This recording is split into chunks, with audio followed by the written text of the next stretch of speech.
Big boss season 7 ലൈവിൽ ഇപ്പോൾ നടന്നുകൊണ്ടിരിക്കുന്ന ഒനിയിലും അനുമോളും കൂടെ സംസാരിച്ചുകൊണ്ടിരിക്കുകയാണ്.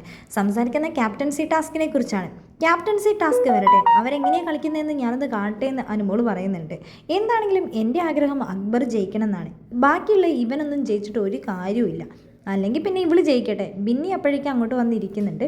ആ സമയത്ത് അക്ബറിൻ്റെ ഗ്രൂപ്പ് ചെറുതായല്ലോ എന്ന് നമ്മുടെ ഒനിയിൽ പറയുന്നുണ്ട്. ആ സമയത്ത് അനുമോൾ പറയുന്നുണ്ട്, ചെറുതായെങ്കിലും ഇപ്പോൾ വലുതാക്കാൻ നോക്കുന്നുണ്ടല്ലോ.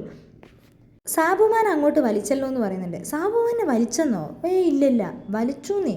അപ്പോൾ ഒനിയിൽ പറയുന്നുണ്ട്, അവൻ അങ്ങനെ വലിക്കാൻ പറ്റുന്ന ഒരു ടൈപ്പ് അല്ലല്ലോ, അവൻ്റെ ഒരു ഇത് വെച്ചിട്ട്. എന്താണെങ്കിലും അവനെ വലിച്ചിട്ടുണ്ട്. നമുക്ക് ഒരാഴ്ച കഴിഞ്ഞിട്ട് നോക്കാം, ഒരാഴ്ച വരെ ഇതെങ്ങനെയാണ് പോണേന്നൊന്ന് നോക്കട്ടെ എന്ന് നമ്മുടെ ഒനിയിൽ പറയുന്നുണ്ട്.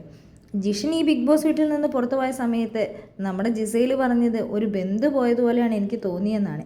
നോമിനേഷൻ ടാസ്ക് വരട്ടെ, ചില കാര്യങ്ങളുണ്ട്, മുഖത്ത് നോക്കി എനിക്ക് പറയണമെന്ന് ഒനിയിൽ അനുമോളോട് പറയുന്നുണ്ട്. എന്തോ വലിയൊരു ടാസ്ക് വരാനുണ്ട്, അതുകൊണ്ട് തന്നെയാണ് ഇപ്പം ഇത്രയും നേരം നമ്മളിവിടെ ഇങ്ങനെ ഇരുത്തുന്നത്.